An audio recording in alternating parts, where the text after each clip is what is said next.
Good evening, dear movie enthusiasts.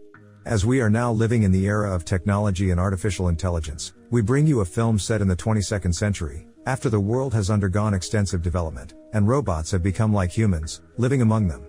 The film is directed by Steven Spielberg and stars Jude Law, William Hurt, and Haley Joel Osment. The film begins after environmental disasters such as floods, hurricanes, and earthquakes have occurred, resulting in the death of many people. The sea level has risen higher than other cities, causing coastal cities to sink and disappear. Many people have died, which has exacerbated famine, not limited to poor cities but affecting the entire world due to its unprecedented development. Governments live in fear and anxiety because the population is large, and there is not enough food and resources to sustain them. They start thinking about what to do in this difficult situation and need a plan more challenging than Guardiola's tactics to ensure the survival of the human race. Governments have implemented a new system for newborns, stating that anyone who gives birth to a child will have their newborn taken away, as they require people to produce more offspring. However, after implementing this law, they realized that there was a shortage of humans and labor force, blame it on the Gemini Tower, so they wondered what to do. One of them came up with an idea: we should create robots to replace the human race. These robots would not require food or drink, meaning we wouldn't need any resources for them, and at the same time, they would compensate for our shortage. The idea appealed to them, and they thought it was brilliant. They started implementing it, but for the idea to succeed quickly, they needed someone like us, a crazy person, to make the experiment successful. They kept wondering who to get, and there was no one else but Professor Alan Hobby, the inventor of artificial intelligence. Professor Alan Hobby was discussing with them their plan and how it would work. He had a robot named Mecha with him, and he explained that we have evolved significantly and can do many astonishing things, including the Mecha robot. It is highly advanced, capable of feeling pain and reacting to anything that tries to harm it, which allows it to avoid harm. However, the only problem is that it cannot experience love or have any emotions, thankfully, otherwise they would have married robots by now. Unfortunately, Professor Alan Hobby shocked them by saying that he managed to conduct research that would enable him to create a robot that can feel, hate, and love like a human. He would conduct an experiment and name the child robot David. The child would have the feelings of a father and mother's love, and anyone unable to conceive could buy this child, which would be very beneficial. Imagine having a robot as your child, and when you hit him, your hand hurts, but he is not you. The responsible people who were with him agreed to the idea, and all of this was to reduce the human population. Later, we come to Henry and Monica, who are at the hospital visiting their son, who has been in a coma for a long time and has been living on machines. They hope that one day he will recover and wake up again. Henry meets the doctor who tells him that there is no cure and their son's condition is very difficult. In his opinion, they should disconnect the machine so that he can rest, as there is no benefit in leaving him in agony. Then, the mecha company starts searching for the family that will live with the new child robot they will create. After some searching and reviewing family profiles, by chance, they choose Henry and Monica to be the ones with whom the child robot, named David, will continue his life. They inform Henry and Monica about their decision and invite them to a meeting at the adoption agency. Excited and slightly nervous, Henry and Monica arrive at the agency, unsure of what to expect. They enter a cozy room where they find the adoption agency representative, Mrs. Johnson, waiting for them with a warm smile. "Welcome, Henry and Monica," Mrs. Johnson greets them.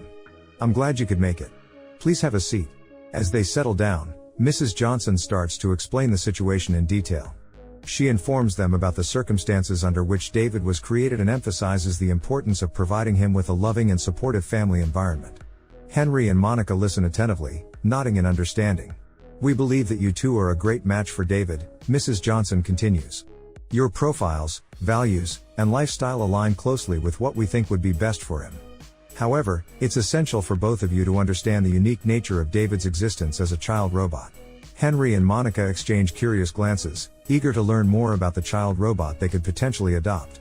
Mrs. Johnson proceeds to explain the technical aspects of David's design, detailing his advanced artificial intelligence, learning capabilities, and adaptive behaviors. While David possesses remarkable abilities, it's important to remember that he still needs the love and care that any child requires, Mrs. Johnson emphasizes.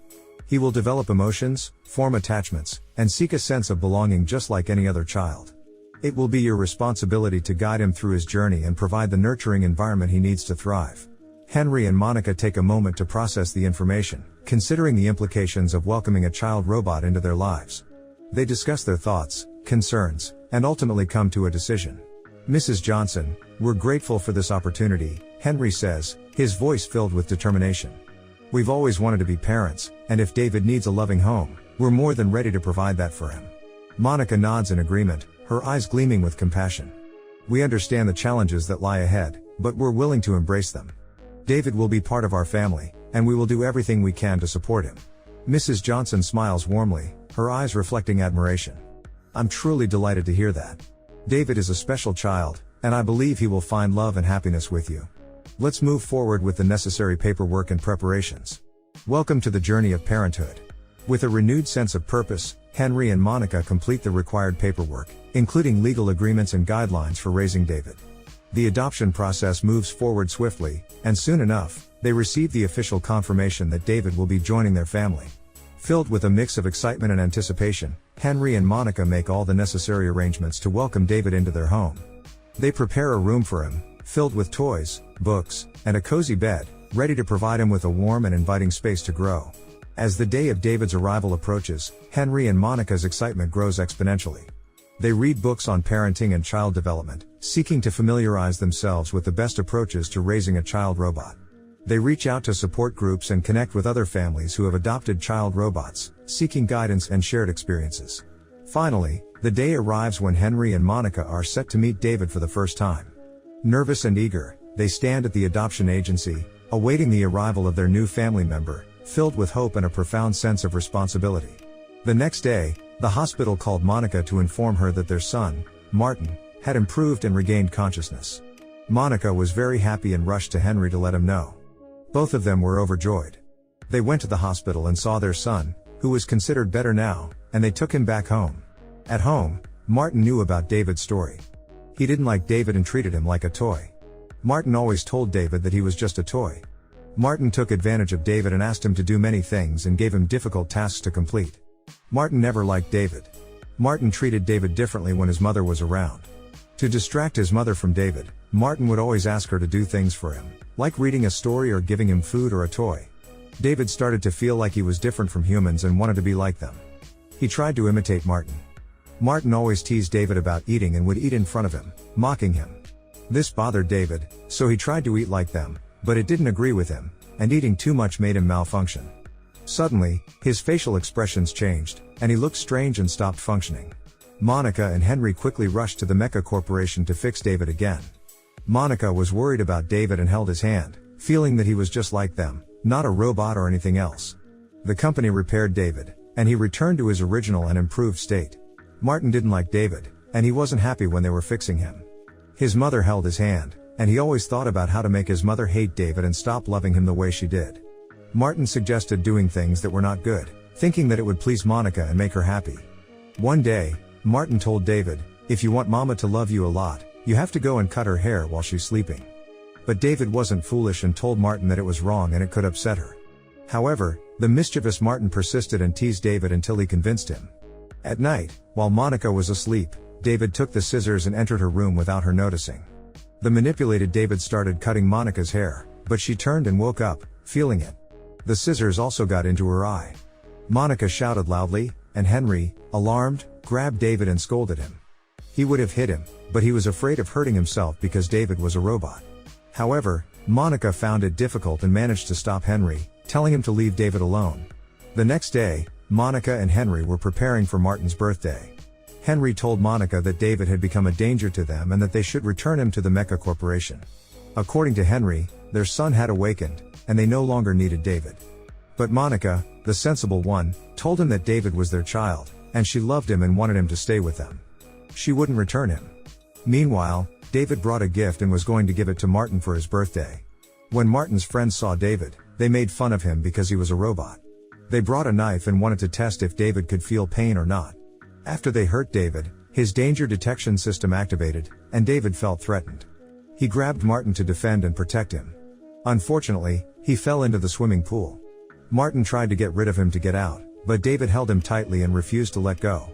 Henry and Monica sensed something was wrong and rushed. Henry quickly rescued Martin, who had passed out, by performing CPR to wake him up. Martin believed that it was David's fault for drugging him, causing him to lose consciousness. As he regained his senses, Martin confronted David, his voice laced with anger and betrayal. "What the hell did you do to me, David? Why would you do something like this?" David's expression hardened, and he tried to defend himself, though his words were shaky. I didn't drug you, Martin. I don't know what you're talking about." But Martin wasn't convinced.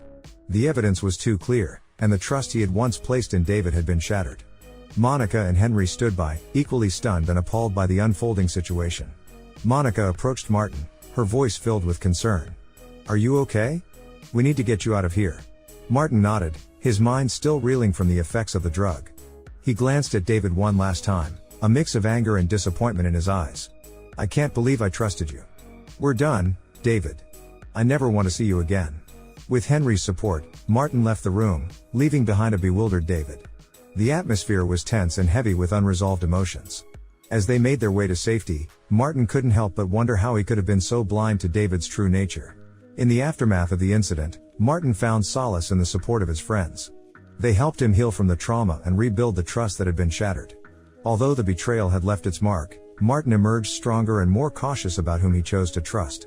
As time passed, Martin learned to recognize the warning signs of toxic relationships and surrounded himself with people who genuinely cared for his well-being.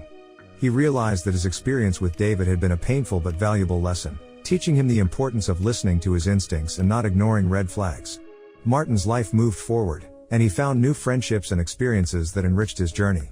While the memories of that fateful night remained, they served as a reminder of his resilience and the importance of maintaining healthy boundaries. From that point on, Martin vowed to protect himself and those dear to him from any harm, determined never to let anyone compromise his safety or well-being again. Then we go to Professor Alan Hobby, and we find a picture on his desk of his son. We realize that David created an exact replica of his son, and his assistants inform him that they found out their child, David, was in the destruction circus and escaped from it. David and Joe are in the forest, and David tells Joe, "I'm looking for the fairy of children to turn me into a human so that I can go back to my family." Joe tells him that he will find her in the city of Rouge. They head there, and David is mesmerized by the city. They play the knowledge game and learn that the fairy of children is in a city called World's End in the middle of the sea, near Dr. Alan Hobby. As they leave, the police arrive and arrest Joe on a murder charge, but David boards an aircraft, rescues Joe quickly, and they fly towards the city in the middle of the sea. In the city, David encounters a robot child resembling himself and starts hitting it until it breaks. Joe manages to escape, and Professor Hobby tells David that he is unique, the only one of his kind, and that he is the fairy of children who will cure him. David feels dejected and walks away from the base, where he stumbles upon another room filled with many robots resembling him, and a robot girl named Arlene, made from the same material. There, he sees the logo of the company that created him. Overwhelmed with despair, he throws himself out of the company's window into the sea. Joe witnesses this while on the aircraft and descends to save him. However, the police capture Joe, and David dives into the water to see the fairy of children. He finds her and pleads with her to turn him into a human. Years pass, and humans die while aliens occupy the planet. They find David and try to understand his nature. When they discover his origin, they create a simulated reality for him, and they bring the fairy of children to let him know that he cannot transform into a human. Then one of the aliens tells him that they love humans and wish for humans to return to the world. At that moment, David asks for a favor to spend a day with his mother, Monica. The aliens clone her and make her present with him, and they spend a beautiful day playing together, filled with joy. David feels like he is human like her, and in the end, they fall asleep next to each other on the bed.